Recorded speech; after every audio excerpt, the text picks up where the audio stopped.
Example 1.4 ઉદાહરણ છે પાઠ્યપુસ્તકનું 1.4 બે બિંદુવત વિદ્યુતભાર વચ્ચેના વિદ્યુતભાર અને બે બિંદુવત વિદ્યુતભાર વચ્ચેના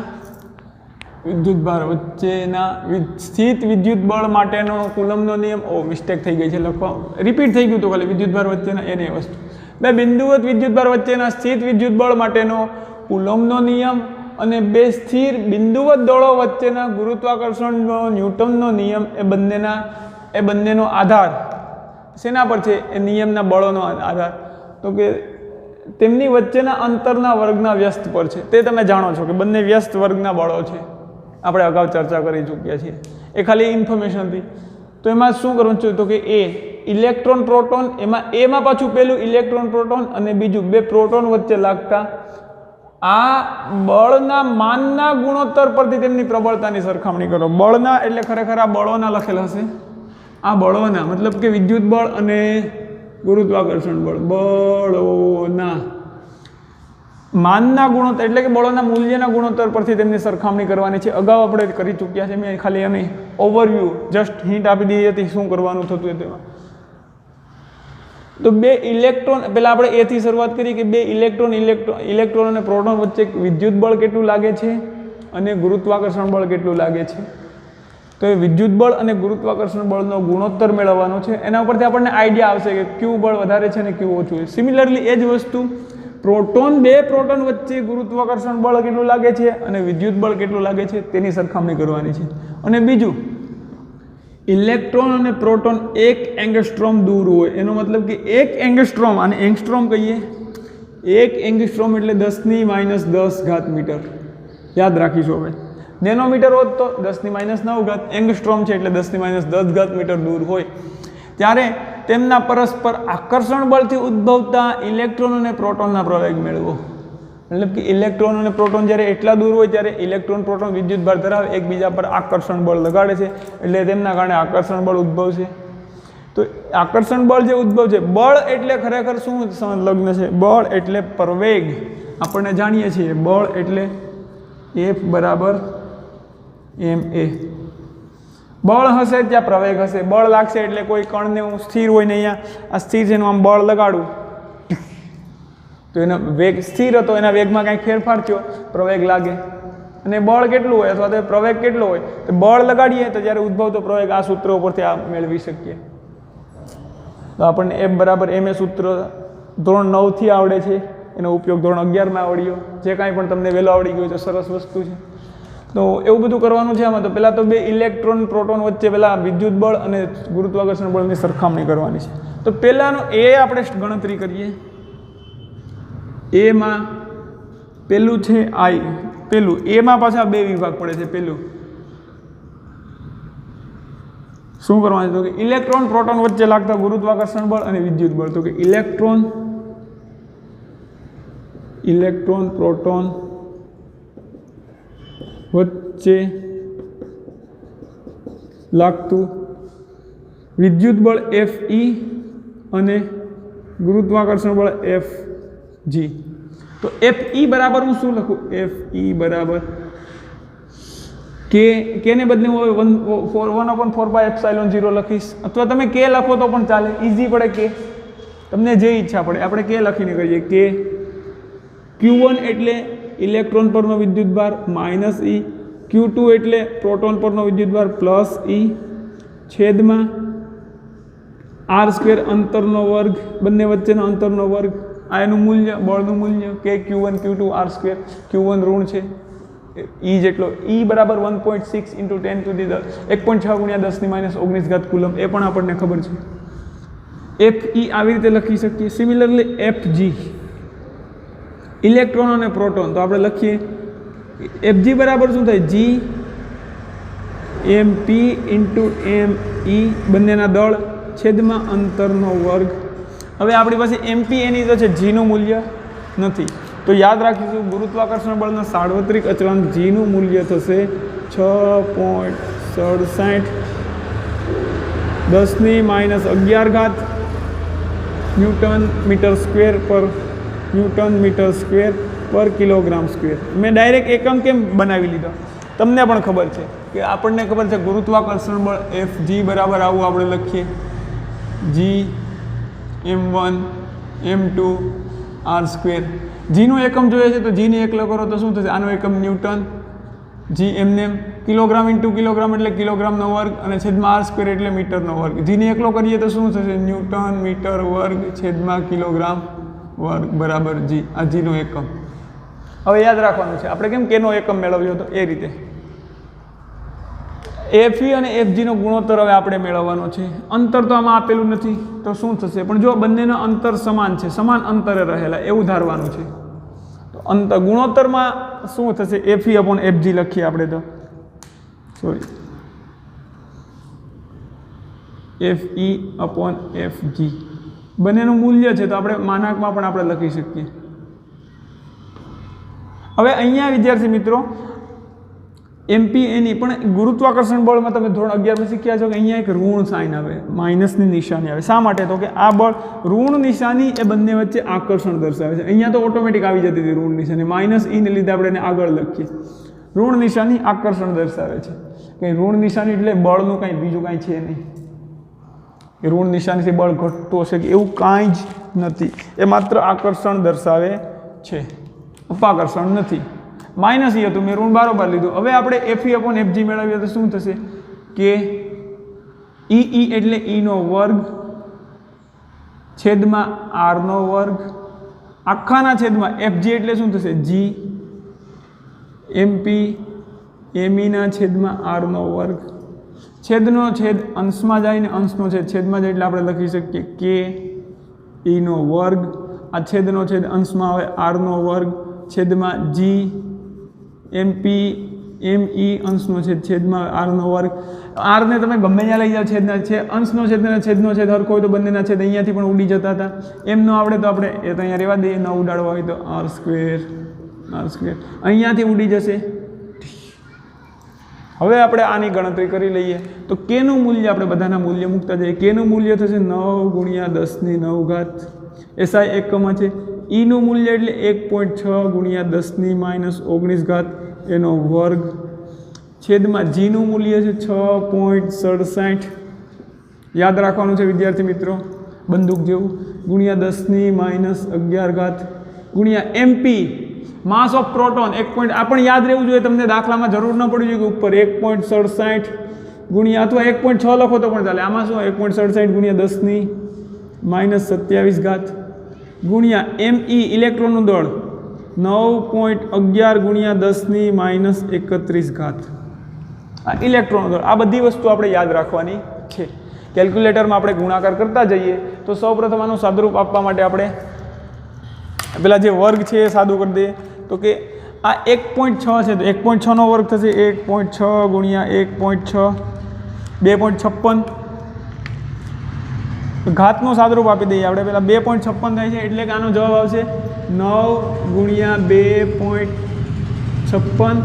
ઘાતનો જો આનો ગુણ આપણો વર્ગ કર્યો 2.56 પણ 10⁻19 એનો વર્ગ કરશું એટલે ઘાતની ઘાત હોય તો એનો ગુણાકાર થાય તો શું થશે? ગુણ્યા આ 10⁹ છે એને ગુણ્યા 10⁻19 ગુણ્યા 2 એટલે -38 થશે. બીજી ઘાત નીચે છે એને ઉપર લઈ જાય એટલે પ્લસ થતી જાય, -11 પ્લસ જશે એટલે -11 ઉપર જશે એટલે 10⁻11 -27 ઉપર જશે એટલે 10⁻27 -31 ઉપર જશે એટલે 10⁻31 છેદમાં જો -11 ઉપરથી નીચે તમે ઘાતને કે નીચેથી ઉપર લઈ જાઓ એટલે ઘાતની સાઇન બદલી જાય 10ની. તો કે -11 હતું ઉપર લઈ ગયા એટલે +11 થઈ ગયું. -27 હતી ઉપર લઈ જાય એટલે +27, -31 ઉપર જાય એટલે +31 છેદમાં શું વધ્યું? 6.67 ગુણ્યા 1.67 ગુણ્યા 9.11. તો હવે આનું આપણે સાદુરૂપ આપીશું તો આપણને કંઈક જવાબ તો મળશે ને 9 ગુણ્યા 2.56. હવે આપણે પહેલાં ઘાતનું કંઈક કરી નાખીએ જે થતું વિધિ હોય. 9 ઘાત અને 38 ઘાત, 9 - 38 તો આનો જવાબ આપણને મળશે -27. -27 આનો જવાબ આપણને શું મળશે? -27, કારણ કે 9 - 38 કરીશું તો શું મળશે? સોરી, -29 મળશે. મિસ્ટેક થઈ ગઈ, થોડી ઉતાવળ થઈ ગઈ. 11 નથી, -38 + 9 + 11 + 27 + 31. તો આનો જવાબ આપણને મળશે 9 - 38 એટલે 29. પણ 10 ની -29 ઘાત, આ બંનેનું થઈ ગયું 10 ની -29 ઘાત +11 એટલે આપણને જવાબ મળશે +11 છે એટલે -18.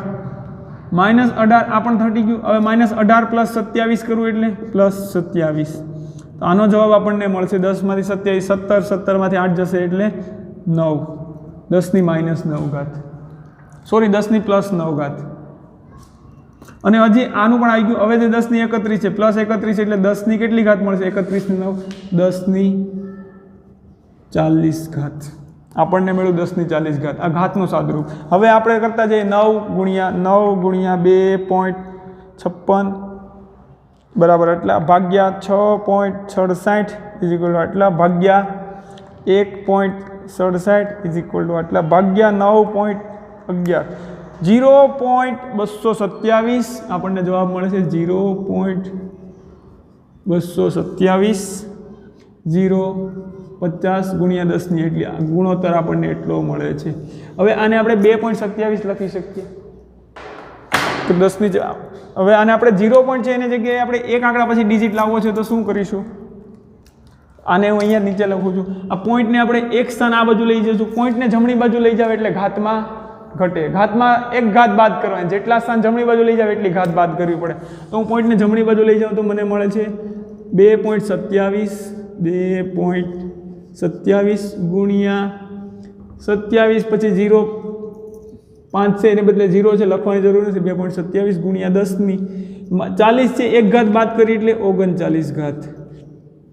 તમે ઇમેજિન કરો વિદ્યાર્થી મિત્રો કે અહીંયા આપણને બે પ્રોટોન ઇલેક્ટ્રોન અને ઇલેક્ટ્રોન પ્રોટોન વચ્ચેનું વિદ્યુત બળ અને ગુરુત્વાકર્ષણ બળનો ગુણોત્તર આટલો મોટો મળે છે. એનો મતલબ કે અંશમાં વિદ્યુત બળ છે, છેદમાં ગુણોત્તર છે. જો વિદ્યુત બળને હું ગુરુત્વાકર્ષણ બળ છે, વિદ્યુત બળને ગુરુત્વાકર્ષણ બળ વડે ભાગવામાં આવે તો આટલો જવાબ મળે. મતલબ કે આટલા ગુણા ગુરુત્વાકર્ષણ બળના, અને આપણે આવું લખી શકીએ ને Fg. અહીંયા આપણે આ જ મેળવ્યું ને, ગુણોત્તર આ જ છે ને, અહીંયા આપણે એવું લખીએ Fg ના છે Fe ના છેદમાં Fg. હું મૂલ્ય જ લખું છું. Fe ના છેદમાં Fg બરાબર આપણને મળે છે 2.27 ગુણ્યા 10 ની 39 ઘાત. એનો મતલબ કે Fe ને સૂત્ર કરતા બનાવે તો Fe બરાબર શું થાય? 2.27 ગુણ્યા 10 ની 39 ઘાત ગુણ્યા Fg તમને દેખાય?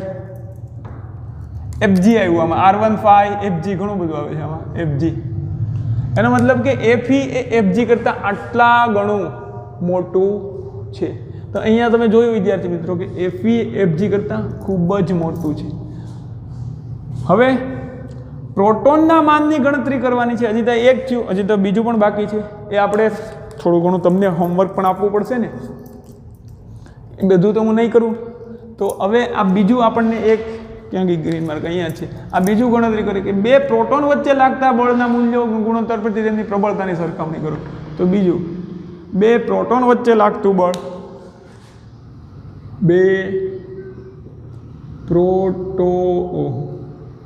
પ્રોટોન માટે Fe અને Fg એની સરખામણી કરીએ છીએ. તો પ્રોટોન માટે Fe કેટલું થશે? બે પ્રોટોન માટે Fe તો કે તમે K લખો અથવા 1/4πε0 કાંઈ પણ ચાલે. આપણે આ વખતે K નથી લખવો. K ની જગ્યાએ 1/4πε0 મૂકીએ. 1/4π એટલે ખાટલો, બટ આપણે 4π સરસ લાગે. 1/4πε0 K. પછી Q1 એ પ્રોટોન પર E હોય, બીજા પ્રોટોન પર કેવો હોય? એ પણ ધન E હોય, અને તેમની વચ્ચેનો અંતર જો R હોય તો R નો વર્ગ. સિમિલરલી Fg5 કેટલું થશે? તો કે બે, એક તો ગુરુત્વાકર્ષણ અચળાંક G mp નો વર્ગ, કારણ કે પ્રોટોન તો mp × mp એટલે અહીંયા આપણે mp જ લખી દઈએ. ચાલો, છેદમાં તેમની વચ્ચેના અંતરનો વર્ગ.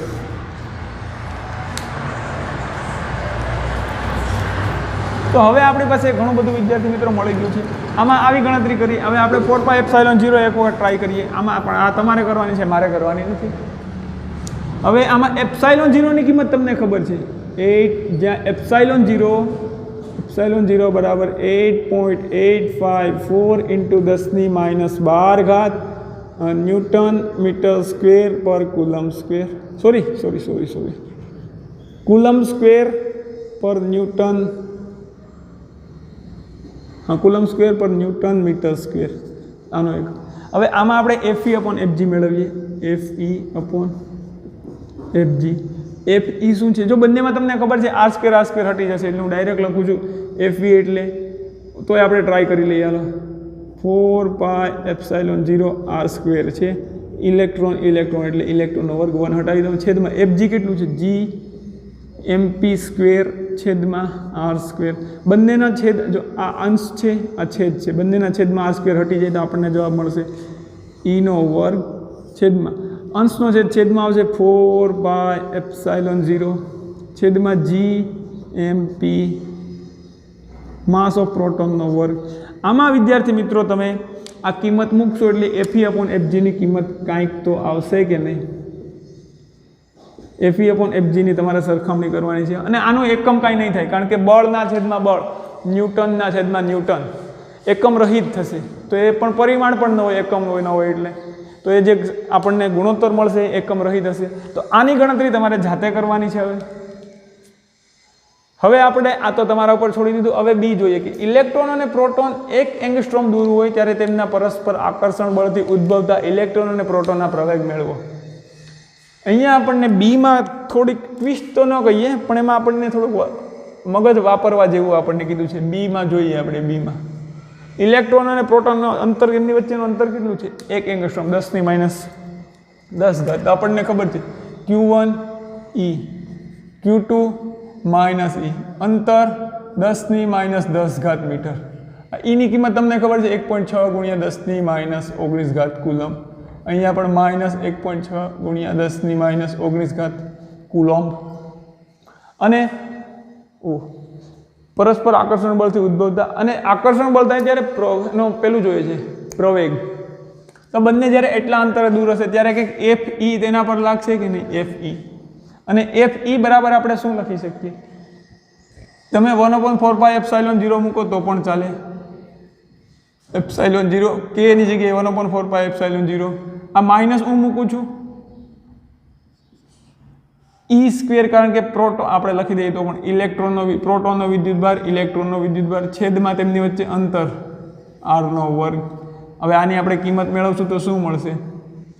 1.6. આ માઇનસને આપણે હવે હટાવી દઈએ છીએ. માઇનસ શા માટે? તો કે એમની વચ્ચે આકર્ષણ બળ લાગે છે, ખબર છે, એટલે હું માઇનસ લખતો નથી અહીંયા.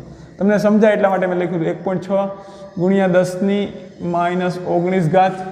E બે વખત છે તો હું એનો વર્ગ કરી દઉં. છેદમાં 4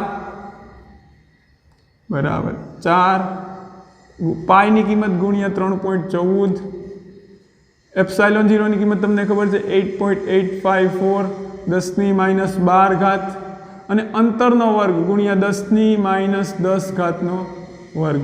આ બળની આપણે કંઈક ગણતરી કરીએ તો કંઈક જવાબ મળશે. ચલો એ બળની ગણતરી કરીએ આપણે. કેટલું બળ પડે FE? એક તો પહેલાં ઘાતનું સાદરૂપ આપણે આપી દઈએ.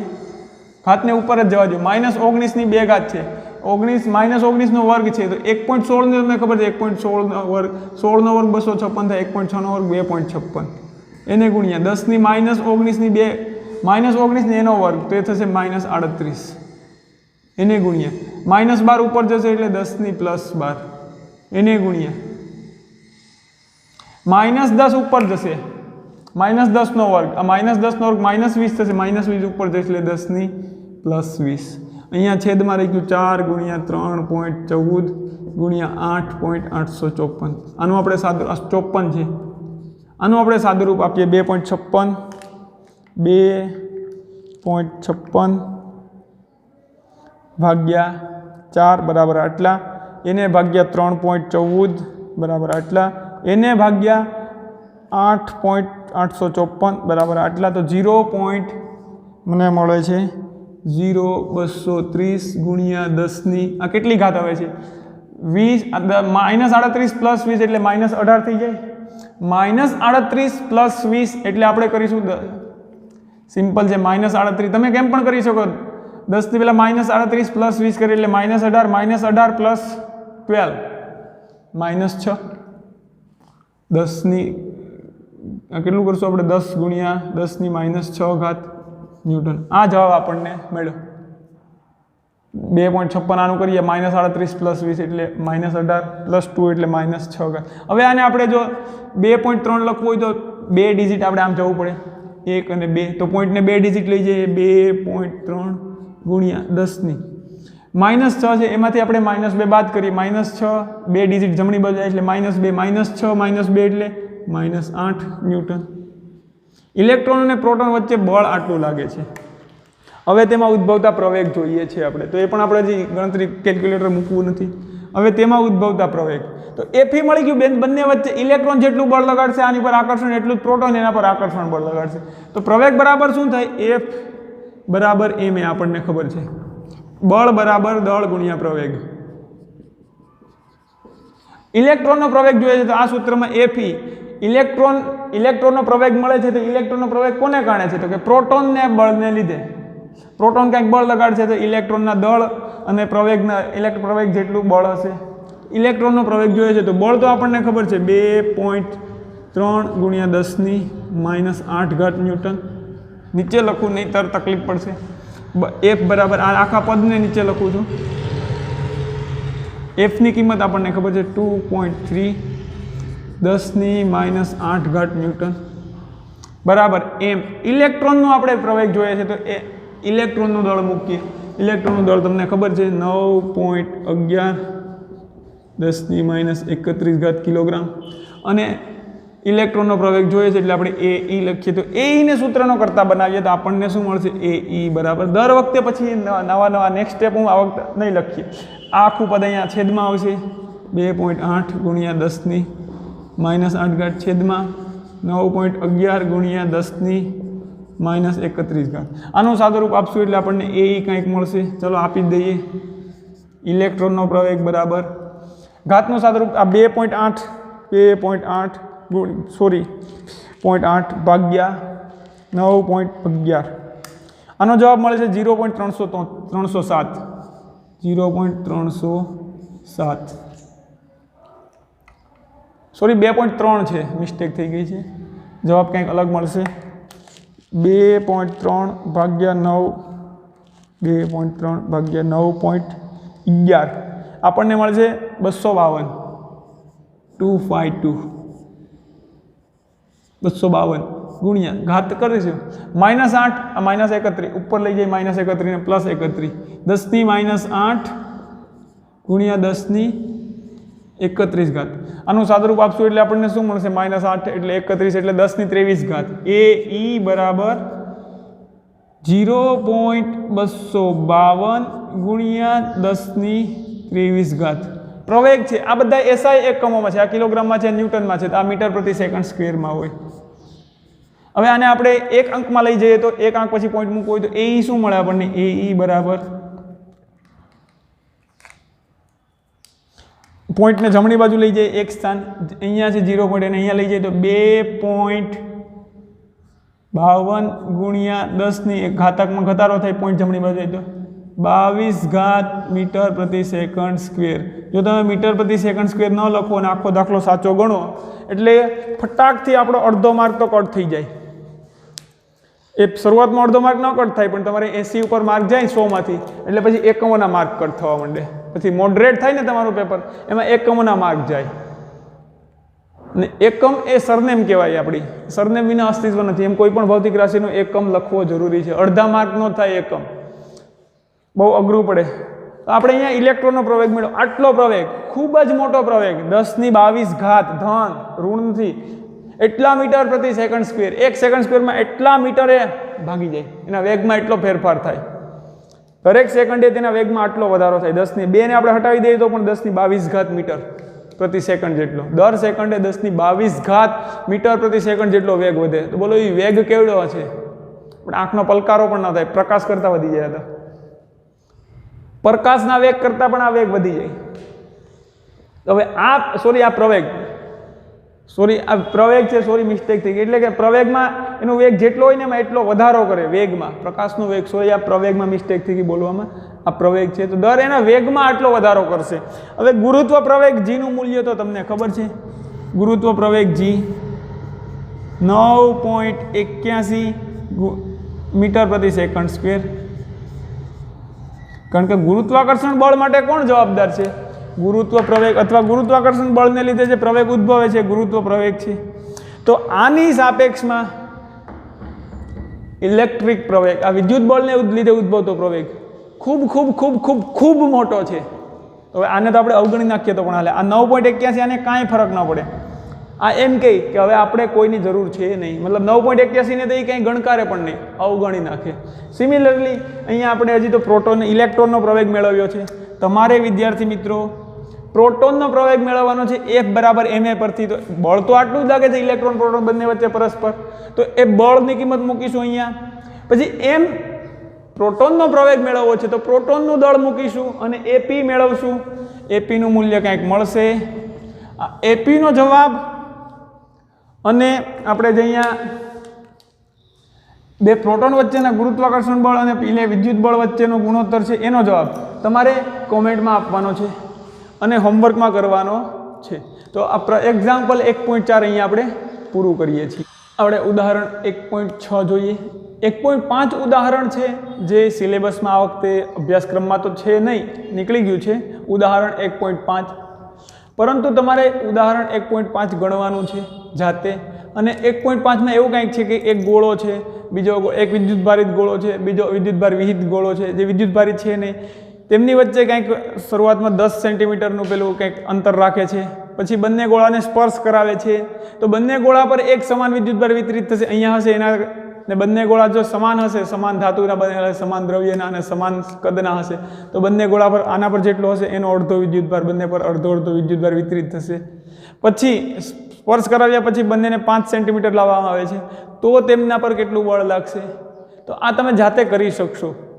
એની આજુબાજુ આના જેવો ન્યુમેરિકલ તમે મેં તમને આઈડિયા આપી દીધો છે 1.5નો, તો તમે જાતે ગણવાનો પ્રયત્ન કરવાનો છે અને હોમવર્કમાં લખવાનો ફરજિયાત છે. કઈ રીતે કરવો છે એ તમને આવડવું જોઈએ. નો ડાઉટ એ સિલેબસમાં છે નહીં, પણ આપણને આવડવો તો જોઈએ. હવે 1.6 જોઈએ કે આકૃતિમાં L લંબાઈના સમબાજુ ત્રિકોણના શિરોબિંદુ પર 3 વિદ્યુતભારો Q1, Q2 અને Q3 મૂકેલા છે. વાહ, આકૃતિમાં છે L લંબાઈનો એટલે આ પણ L હશે, આ પણ L હશે અને આ પણ L હશે. ત્રિકોણ છે, 3 શિરોબિંદુ આપણે મૂકી દઈએ. અહીંયા A શિરોબિંદુ, અહીંયા Q1 મૂકેલો છે, અહીંયા Q2 મૂકેલો છે અને અહીંયા Q3 મૂકેલો છે. દરેક Q બરાબર છે, બરાબર Q, બરાબર Q, બરાબર Q. ન લાગવું જોઈએ Q. ત્રિકોણના મધ્ય કેન્દ્ર પર મૂકેલા વિદ્યુતભાર Q પર કેટલું બળ લાગતું હશે?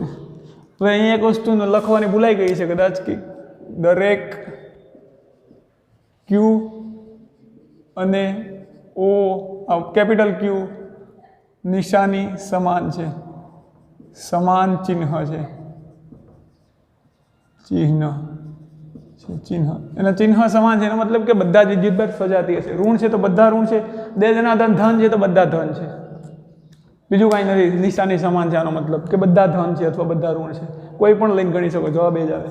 હવે ત્રિકોણના મધ્ય કેન્દ્ર પર મૂકેલા છે. વિદ્યાર્થી મિત્રો, એ ત્રિકોણનું મધ્ય કેન્દ્ર એક ખાલી કન્સેપ્ટ સમજવો જોઈએ, જે સિવિલ એન્જિનિયરિંગના વિદ્યાર્થીઓ આગળ જવું હોય છે ને સિવિલમાં એને ખાસ ઉપયોગી. ખાસ એટલે આ સિમ્પલ છે, બધાને આવશે જ આ વસ્તુ ભણવા, બધાને આવશે એન્જિનિયરિંગ ફિલ્ડમાં. પણ આ એક આપણે ત્રિકોણનો એક ગુણધર્મ સમજી લઈએ મધ્ય કેન્દ્ર બાબતે.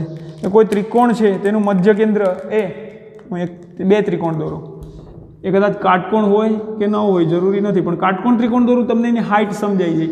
એક સાદો ત્રિકોણ દોરું છું આપણે, ઓ માય ગોડ, તમને પાયો સરખો લાગવો જોઈએ. અને બીજો એક કાટકોણ ત્રિકોણ દોરું છું. કોઈ પણ હોય, કાટકોણ હોય કે ન હોય એ ફરક નથી પડતી. ધારો કે આની હાઇટ કંઈક છે, ઊંચાઈ શું થાય? તો કે પાયાને લંબ આ પેલા શિરોબિંદુમાંથી આપણે શું કરીએ? પાયાને લંબ, એના પાયાને વિરુદ્ધ શિરોબિંદુમાંથી લંબ દોરીએ, એ ઊંચાઈ થાય. અહીંયા તો ઊંચાઈ પાયાને લંબ આ જ છે. હવે ધારો કે આની ઊંચાઈ h મીટર છે અને આની આ ઊંચાઈ આપણે લઈએ h2 મીટર, આ h1 લઈએ h2 મીટર. તો વિદ્યાર્થી મિત્રો આ ત્રિકોણનું મધ્ય કેન્દ્ર એ પાયાથી, ત્રિકોણનું મધ્ય કેન્દ્ર એ ખરેખર છે ને પાયાથી, મતલબ જે બાજુ જાડી છે પાયાથી 1/3 h અંતરે, આ જે અંતર છે એના 1/3 ભાગ જેટલા એ હશે એનું. અહીંયાથી ખાલી ઊંચાઈ મધ્ય કેન્દ્રની આ ઊંચાઈ 1/3 h જેટલી હશે અને ઉપરથી શિરોબિંદુ તરફથી 2/3 h જેટલી હશે મધ્ય કેન્દ્રની ઊંચાઈ. સિમિલરલી અહીંયા પાયો શું છે? આ તો કે અહીંયા આનું મધ્ય કેન્દ્ર અહીંયા ક્યાંક હશે, પણ આ ઊંચાઈ આપણે જોઈએ તો કે આ ઊંચાઈ અને આ ઊંચાઈ કેટલી હશે? તો કે આટલી ઊંચાઈ 2h2/3 હશે. આ h1 છે તો h1, અને આ ઊંચાઈ h1/3 મધ્ય કેન્દ્રની ઊંચાઈ આપણે યાદ રાખીશું. પાયાથી આ જેટલી ઊંચાઈ હોય છે એનો ત્રીજા ભાગની ઊંચાઈ હોય છે, અને શિરોબિંદુથી એનું અંતર જોઈતું હોય મધ્ય કેન્દ્રનું, તો શિરોબિંદુથી મધ્ય કેન્દ્રનું અંતર જોઈતું હોય તો આપણને મળશે એ જે ઊંચાઈ છે એના 2/3 ભાગ. પાયા પરથી ઊંચાઈ જોઈએ છે. આ ઊંચાઈ કોને કહીશું? તો કે પાયાને લંબ શિરોબિંદુથી અંતર હોય ને, શિરોબિંદુમાંથી પસાર થતું હોય પણ પાયાને લંબ દોરેલું હોય, એ અંતરને આપણે ઊંચાઈ કહીશું. તો એ પાયાથી 1/3 h, h1ના 1/3 ભાગ જેટલી હશે, જ્યારે ઉપરના શિરોબિંદુથી આ મધ્ય કેન્દ્રનું અંતર 2/3 જેટલું હશે.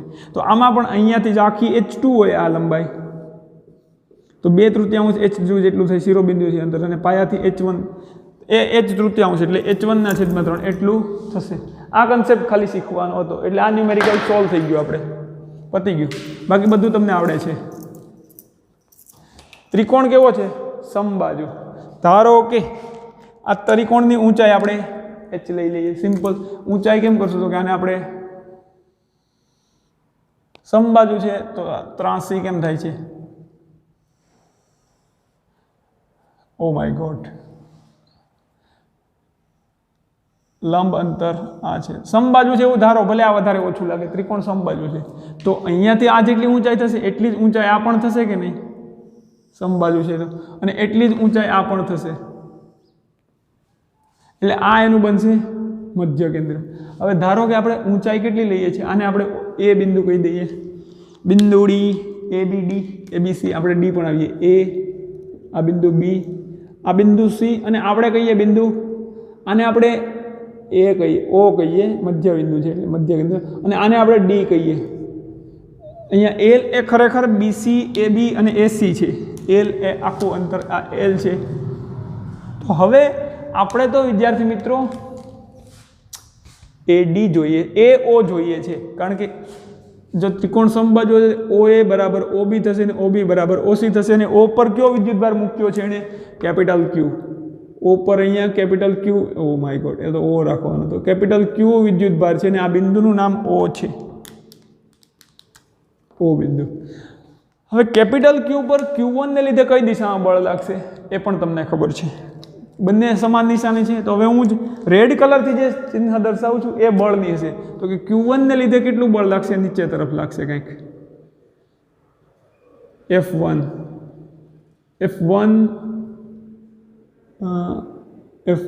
FAO, સોરી FOA, અથવા તો 1Q, Q પછી આ FQ1, નહીં આપણે કેમ નામ આપવા છે? FO પર લાગેલું બળ છે FO1, એ પર FOA, સોરી એ પર રહેલા વિદ્યુતભારને લીધે O પર રહેલા વિદ્યુતભાર પર બળ, તો FOA નીચે તરફ લાગશે.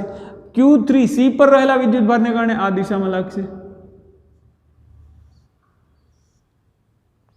FOC, અને B પર રહેલા વિદ્યુતભારને કારણે આ દિશામાં લાગશે, FOB. 3 બળ તમને મળી ગયા, બળના મૂલ્ય ટૂંકમાં દિશા ખબર પડી ગઈ, આ દિશા, આ દિશા. હવે વિદ્યાર્થી મિત્રો સમબાજુ ત્રિકોણ છે તો આખો ત્રિકોણ કેટલાનો થાય? આખો ખૂણો ABC 60 નો હોય. આપણે હવે આ ઓનું અંતર AO મેળવવું પડે, OB મેળવવું પડે, ને OC મેળવવું પડે, પણ સમબાજુ ત્રિકોણ છે તો AO બરાબર OB બરાબર OC થાય. પણ આપણને ખાલી એ લંબાઈ આપી છે, તો આ હાઈટ કેટલી થશે? તો આ એક ત્રિકોણ, જો આપણે આ તો કાટકોણ બનાવ્યો તો આ ખૂણો કાટકોણ બનશે, કાટકોણ ત્રિકોણ ABD બનશે એક. તો આપણી પાસે ABD વિલિયર્સ, ABD કાટકોણ ત્રિકોણમાં આપણને L ખબર છે, આ લંબાઈ L છે. તો આપણને જવાબ એલના સ્વરૂપમાં આવવો જોઈએ. આપણે ધારો કે એની હાઇટ h લઈ લીધી, આ h, તો AD બરાબર h, પણ આપણે h નથી જોઈએ, આપણે તો એલના સ્વરૂપમાં h જોઈએ છે. તો h બરાબર આ થશે, આ 60નો હશે. આપણી પાસે કર્ણ છે, ખૂણો છે, તો સામેની બાજુ મૂકી દો. કર્ણ ખૂણો બંને જોઈએ તો શું થાય? સાઇન 60 બરાબર સામેની બાજુના છેદમાં કર્ણ, h મળી જાય. આપણે લખીએ સાઇન 60 સાઇન 60 બરાબર h ના છેદમાં l. તેથી h બરાબર આપણે લખી શકીએ l સાઇન 60. સો h બરાબર આપણે લખીશું l સાઇન 60 ની કિંમત √3/2. h ની કિંમત આપણને મળી ગઈ. હજી આપણને h ની કિંમત મળી છે, આપણે ધાર્યું. પણ હવે ખબર છે કે આ મધ્ય કેન્દ્ર હોય છે એ શિરોબિંદુથી 2/3 h જેટલું હોય છે. શિરોબિંદુથી તો AO કેટલું થશે? આપણે જાણીએ છીએ કે AO બરાબર, કારણ કે એ શિરોબિંદુ છે તો શિરોબિંદુથી 2/3 જેટલું હોય, પાયાથી 1/3 જેટલું હોય, તો 2/3. આ ઊંચાઈ કેટલી છે? આ ઊંચાઈ આપણે AD કેટલું લીધું છે? AD h, AD બરાબર h. તેથી તો AO બરાબર શું થાય? 2/3 AD કહીએ, A અને D અથવા h કહીએ. તો AO બરાબર શું લખી શકીએ? 2/3. h શું છે? l વર્ગમૂળમાં 3/2. હાલો, ઉડતું હોય ને બધાને ઉડાડી દેવાનું, ટીક ટીક ટીક, 2 ઉડી ગયું. આ 3 છે તો આપણે આને આવું લખી શકીએ. 3 એટલે વર્ગમૂળ 3 ગુણ્યા વર્ગમૂળ 3 બરાબર l વર્ગમૂળમાં 3. આ 3 ને વિદ્યાર્થી મિત્રો શું લખી શકીએ? વર્ગમૂળ 3 ગુણ્યા વર્ગમૂળમાં 3, વર્ગમૂળમાં 3 ગુણ્યા વર્ગમૂળમાં 3. પણ હવે દર વખતે પછી આ એક વસ્તુને રિપીટ નહીં કરીશું કે 3 એટલે આમ લખી શકીએ. 3 ઉડી જાય તો આપણને AO શું મળે? AO બરાબર l ના છેદમાં વર્ગમૂળમાં 3. હવે AO બરાબર આ ત્રિકોણ સમબાજુ ત્રિકોણ છે, સમબાજુ ત્રિકોણ સમમિતિ હોય એટલે કે AO બરાબર OB થશે ને બરાબર OC થશે. સમબાજુ ત્રિકોણ હોવાથી ત્રિકોણની સમમિતિ પરથી, એ સમમિતિ ધરાવતો હોય, સમમિતિ પરથી AO બરાબર BO બરાબર CO બરાબર l/√3. કારણ કે AO થી વિદ્યુતભાર O પર વિદ્યુતભાર છે મધ્ય કેન્દ્ર, એ તો OB જેટલા અંતરે હશે ને, OB આ Q2 થી Q3 થી OC જેટલા. તો બધાથી અંતર સમાન છે, બધા વિદ્યુતભારોથી સમાન અંતર છે. બીજું, બધા વિદ્યુતભારના મૂલ્યો સમાન છે. તો FO એ શું લખી શકીએ? Q પર રહેલા, O પર રહેલા કેપિટલ Q પર સ્મોલ q વડે લાગતું બળ. અહીંયા હું લખું Q વડે, Q1 વડે, એટલે કે Q1 એ ખરેખર શું છે? તો કે Q વડે કેપિટલ Q પર લાગતું બળ. કેપિટલ Q પર કેટલું લાગે બળ છે? બળ કેટલું લાગે છે? તો કે F કે O પર રહેલું બળ કોના? A ને લીધે. O પર રહેલા વિદ્યુતભાર પર લાગતું બળ કોના લીધે? તો કે A ને લીધે. FO એ બરાબર શું લખી શકીએ? કે Q1 કેટલું છે? Capital small q. Q2 કેટલું છે? કેપિટલ Q છેદમાં r નો વર્ગ. r શું છે? અંતર કેટલું છે? OA જેટલું અંતર છે. OA એટલે l/3, તો કે વર્ગમૂળમાં 3 નો વર્ગ. આનું આપણે સાદુરૂપ આપીએ FOA, અથવા આને આપણે F1 પણ કહીએ કે F1 વડે લાગતું બળ. તો FOA બરાબર કેટલું મળશે? કે Q છેદમાં l નો વર્ગ, એના છેદમાં વર્ગમૂળમાં 3 છે તો એનો વર્ગ કરીએ એટલે 3 મળશે, પણ છેદનો છેદ અંશમાં જશે એટલે 3 અહીંયા આવી જશે. વ્યવસ્થિત લખીએ FOA બરાબર 3 ને આગળ લઈ જઈએ, થોડુંક ઉપર આવી જઈએ. FOA બરાબર શું થશે? ખાલી 3 ને આગળ લખી દઈએ. FOA બરાબર 3 કે સ્મોલ q કેપિટલ Q છેદમાં l નો વર્ગ. આ FOA છે, સમીકરણ 1. હવે વિદ્યાર્થી મિત્રો તમે જુઓ, OB પણ OB AO જેટલું છે, CO પણ OB છે, OA જેટલું જ છે. એ બંનેના અંતર સમાન છે. બંનેના દિશા તમને ખબર પડી કે આ દિશા દરેક વિદ્યુતભાર વડે આ દિશામાં બળ લાગશે, પણ એના મૂલ્યો તો સમાન હશે, અંતર સમાન છે, વિદ્યુતભાર છે સમાન છે. તો આપણે લખી શકીએ FOA સિમિલરલી FOB બરાબર FOC એટલે કે B પર રહેલા વિદ્યુતભાર વડે લાગતું બળ બરાબર C પર રહેલા વિદ્યુતભાર વડે લાગતું બળ બરાબર શું થાય તો કે FOA A પર રહેલા વિદ્યુતભાર વડે લાગતું બળ બરાબર આપણને લખી શકીએ 3K small q capital Q upon L નો વર્ગ. હવે આવું લખેલ છે આને આપણે ખાલી હમણાં સિમિલરલી F કહી દઈએ સ્મોલ f ખાલી F કહીએ બરાબર F છે. તો બધાના મૂલ્યો F છે પણ એની દિશા કઈ થશે તો પહેલા તો આપણે કોઈ બેની દિશા કોઈ બે બળ વડે મળતી સદિશની અથવા તો કોઈ બે બળના પરિણામી બળની દિશા મેળવી લઈએ. ધારો કે આ બે બળ લઈએ આ બે બળ લઈએ અથવા આ બે બળ લઈએ કોઈ પણ બે બળનું પરિણામી બળ લઈએ ચાલે. આપણે આ બે બળ લઈએ ધારો કે FOC અને OB એનું પરિણામી બળ શું થશે તો કે હું અહીંયા એમાં જ દોરું છું Q ને ઘડી હટાવી દઈએ આપણે તમને ખબર છે કે અહીંયા કેપિટલ Q છે.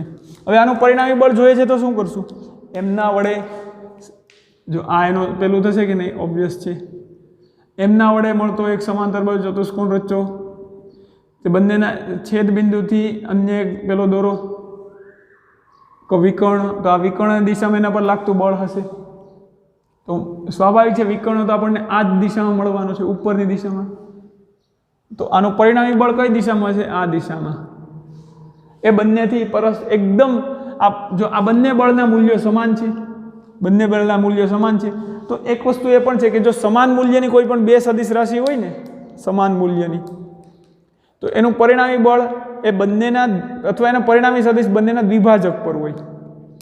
તો આ FOC અને FOB બંનેનું મૂલ્ય સમાન છે F જેટલું તો એનું પરિણામી બળ ક્યાં હશે તો કે આ બંનેના દ્વિભાજક પર.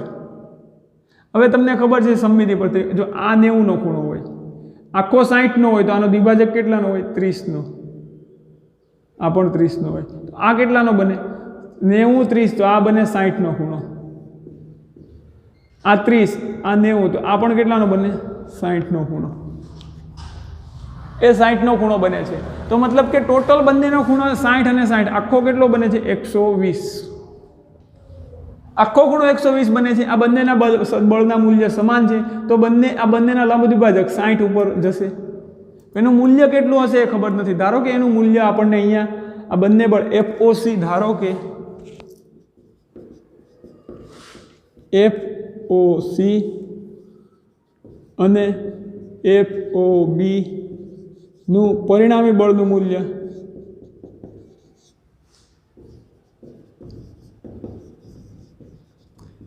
F1 છે. તો F1 બરાબર શું લખી શકીએ મૂલ્ય આપણને ખબર છે દિશા તો આ એક્ઝેક્ટ આ દિશામાં જ હશે. આ જે AD દોરેલ છે એક FO ની બરાબર વિરુદ્ધ દિશામાં હશે એ ખબર પડી ગઈ. પણ F1 નું મૂલ્ય કેમ લખી શકીએ તો કે જો બે સદિશ અલગ અલગ હોય બંને સદિશનું મૂલ્ય લખવું હોય તો કે પ્રથમ સદિશનો વર્ગ FOB નો વર્ગ વત્તા FOC નો વર્ગ વત્તા 2 ગુણ્યા FOB FOC cos તેમની વચ્ચેનો ખૂણો કેટલો છે 120. F1 બરાબર લખીએ FOB નો વર્ગ FOC નો વર્ગ FOB બરાબર પણ આપણે F લખેલું છે તો લખીશું FOB નો વર્ગ એટલે F નો વર્ગ વત્તા FOC ને પણ આપણે F ધારેલું છે F નો વર્ગ વત્તા 2 FOB બરાબર F FOC બરાબર F cos 180 ની 120 ની કિંમત થાય છે વિદ્યાર્થી મિત્રો -1/3 cos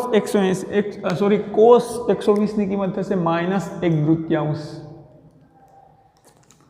હવે આનું સાદુરૂપ આપણે આપીએ મેથેમેટિક્સ વાળાને ખબર છે કે cos 120 ની કિંમત થાય -1/3 F1 બરાબર વર્ગમૂળમાં f² વત્તા f² એટલે 2f નો વર્ગ વત્તા 2 આ 2 ઉડી જાય માઇનસ આ પ્લસ માઇનસ માઇનસ થઈ જશે માઇનસ f ગુણ્યા f એટલે f નો વર્ગ તો આપણને મળશે વર્ગમૂળમાં f1 બરાબર વર્ગમૂળમાં 2f નો વર્ગ ઓછા 1f નો વર્ગ એટલે f નો વર્ગ.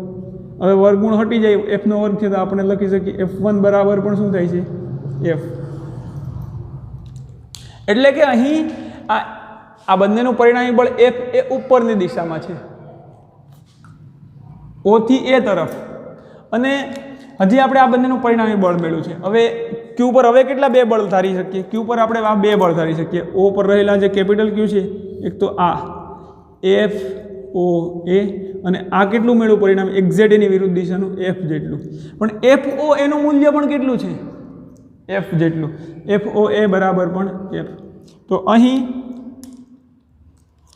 F1 બિંદુ ક્યુ પર આપણે પરિણામી બે બળનો સરવાળો લખીએ. બિંદુ ક્યુ પર પરિણામી બળ, ઓ પર રહેલા ઉપરના પ્લસ ક્યુ વિદ્યુત ભાર પર પરિણામી બળ શું લખી શકીએ? પરિણામી બળ અહીંયા યાદ રાખશું કે બે સદિશનો સરવાળો છે. તો મૂલ્ય શોધવા માટેનો સૂત્ર જો ભૂલાઈ ન જાય, આગળના ન્યુમેરિકલમાં આનો ઉપયોગ આવશે. એટલે પણ એક વસ્તુ ખાસ નોંધ રાખીએ કે જ્યારે બંને સદિશ સમાન હશે તો તેનું પરિણામી સદિશ એ બંને વચ્ચેના ખૂણા લંબ દ્વિભાજકની દિશામાં છે. એ રીતે આપણે એનો ખૂણો મેળવી શકીએ. આ તો તમને ખબર પડી ગઈ કઈ રીતે આવ્યું હતું કે એક સદિશનો વર્ગ વત્તા બીજા સદિશનો વર્ગનું મૂલ્ય વત્તા 2 ગુણ્યા પ્રથમ સદિશનું મૂલ્ય ગુણ્યા બીજા સદિશનું મૂલ્ય ગુણ્યા કોસ તેમની વચ્ચેનો ખૂણો. પરિણામી બળ કેટલું લાગશે? તો કે એક તો જો આ સદિશ F1 લાગે છે, બળ F1, અને બીજું FO લાગે છે. પરંતુ અહીં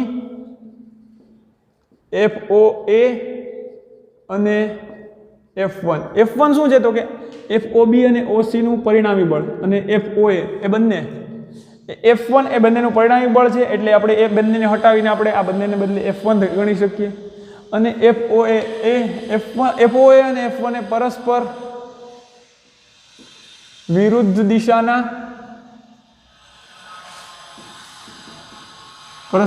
દિશામાં અને સમાન મૂલ્યના છે.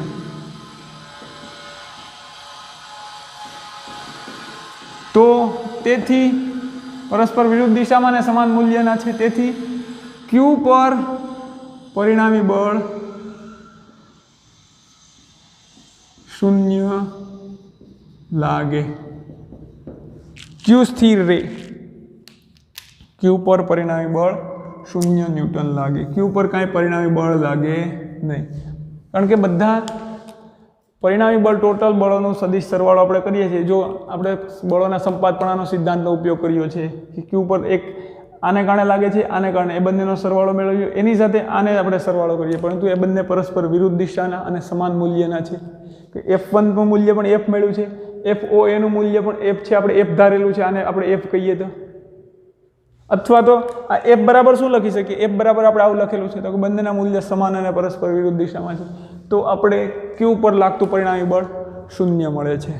તો વિદ્યાર્થી મિત્રો, આ દાખલામાં આપણે તમને થોડુંક સરળતા કરી દઈએ. જો બંને બળો એક જ દિશામાં હોય, માનો કે એક આઈડિયા આપી દઉં કે હું આ દિશામાં કંઈક બળ લગાડું છું 3 ન્યૂટન, અને આ દિશામાં બીજું બળ લગાડું છું 5 ન્યૂટન, તો આનો પછી સદિશ સરવાળો કરવામાં સિમ્પલ છે કે બંને એક જ દિશામાં હોય તો આપણને 8 ન્યૂટન કરી શકીએ. કારણ કે અહીંયા કોસ 0 આવશે. એક મિનિટ, મિસ્ટેક. આ બંને વચ્ચેનો ખૂણો કેટલો આવશે? કોસ 0. આ સૂત્રમાં આપણે કિંમત મૂકશું એટલે કોસ 0 ની કિંમત શું થશે? 1. તો કે F² વત્તા F² વત્તા 2F². આ સિમ્પલ, એનો સિમ્પલ સરવાળા જેટલું કરી શકીએ આપણે, સિમ્પલ વર્ગ. તો આનો જવાબ પણ તમે આ રીતે કરો. 3 ન્યૂટન એક 5 ન્યૂટન હોય, 3 ન્યૂટન હોય, એક જ દિશામાં હોય, તેનો સાદો સરવાળો કરીને પણ તમે લખી શકો. દિશા આની આ રહે અને સાદા સરવાળા જેટલું મૂલ્ય, એ મૂલ્ય પણ આ રીતથી મેળવો તો પણ એ જ મૂલ્ય મળે એક જ દિશામાં હોય તો. કારણ કે એક જ દિશામાં બળ હોય તો તેમની વચ્ચેનો ખૂણો 0 હોય. તો હવે આપણે થોડુંક આ ન્યુમેરિકલમાં ટ્વિસ્ટ કરીને હોમવર્કમાં આપી દઈએ કે કોઈ એક સમબાજુ ત્રિકોણ છે, એ જ અહીંયા માઇનસ ક્યુ વિદ્યુતભાર છે, ધારો કે અહીંયા પ્લસ ક્યુ છે, અહીંયા પ્લસ ક્યુ છે, અને એનું જે ત્રિકોણનું કેન્દ્ર હતું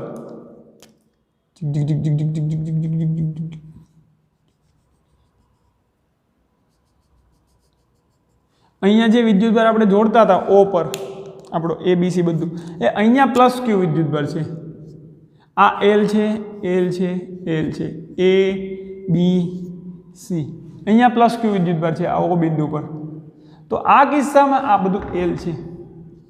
અહીંયા આવા કિસ્સામાં ક્યુ પર કેટલું બળ લાગશે, ક્યુ પર કેટલું અને કઈ દિશામાં બળ લાગશે.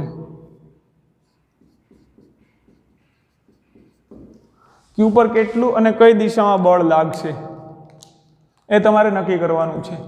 અપાકર્ષણ થશે કે આકર્ષણ. જો આ ક્યુ ધન છે, આ પણ ધન છે, તો આને કારણે આમ લાગશે, આના કારણે આમ લાગશે. આ ઋણ છે તો ક્યુને એ આ દિશામાં ખેંચશે.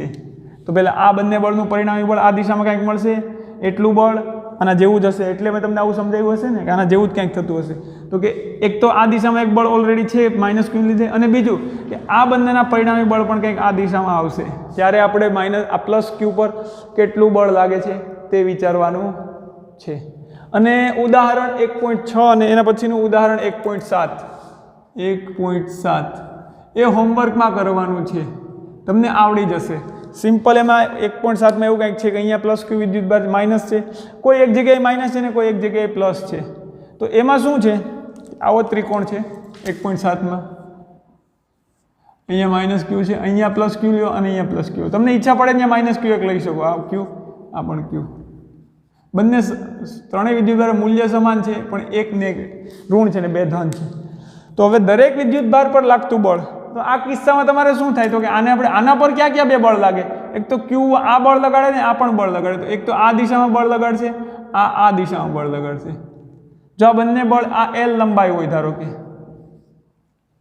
આ બંને બળની જો મૂલ્ય સમાન છે, બંનેના બંને વચ્ચેનું અંતર સમાન છે, બંને વિદ્યુતભારોનું મૂલ્ય સમાન છે. અહીંયા પણ જો અહીંયા જે મૂલ્ય અંતર છે એ જ અંતર અહીંયા છે, અહીંયા મૂલ્ય છે એ જ મૂલ્ય છે. તો બંને બળ સમાન બળ લાગશે, આ દિશાના અને આ દિશાના. તેનું પરિણામી બળ કંઈક આને લંબ દિશામાં સમાન બળ છે. તો એમની વચ્ચેનો ખૂણો સમબાજુ ત્રિકોણ હોય 60, આખો ખૂણો 60 નો હોય તો 30 ડિગ્રી આની સાથે 30 ડિગ્રી ખૂણો બનાવે એવું બળ લાગશે. સિમિલરલી આ ક્યુ પર કોણ બે બળ લગાડશે, આ પ્લસ ક્યુ પર. એક તો આ માઇનસ ક્યુ આ દિશામાં બળ લગાડશે, આ બીજું પ્લસ ક્યુ આ દિશામાં પેલું બળ લગાડશે, અપાકર્ષણ. તો આ ખૂણો કેટલાનો, આ 60 હોય તો આખો કેટલાનો 120. તો સ્વાભાવિક છે કે બંને જો અંતર સમાન છે, આ બંને વચ્ચેના મૂલ્યો પણ સમાન છે, તો આ બંને બળ સમાન હશે. તો એને દિશા કઈ થશે, તો કે આને લંબ દ્વિભાજક પર 120ના લંબ દ્વિભાજક પર, એટલે અહીંયાથી 60ની દિશામાં. તેવી જ રીતે સી પર પણ બળ લાગે છે. તો તમારે વિદ્યાર્થી મિત્રો આ એક આ ન્યુમેરિકલ થોડોક આના જેવો છે, આનો ભાઈ કાકા બાબાનો છોકરો છે, પણ અહીંયા માઇનસ ક્યુ વિદ્યુતભાર છે. અને એક્ઝામ્પલ 1.7 હોમવર્કમાં કરવાના છે. All the very best.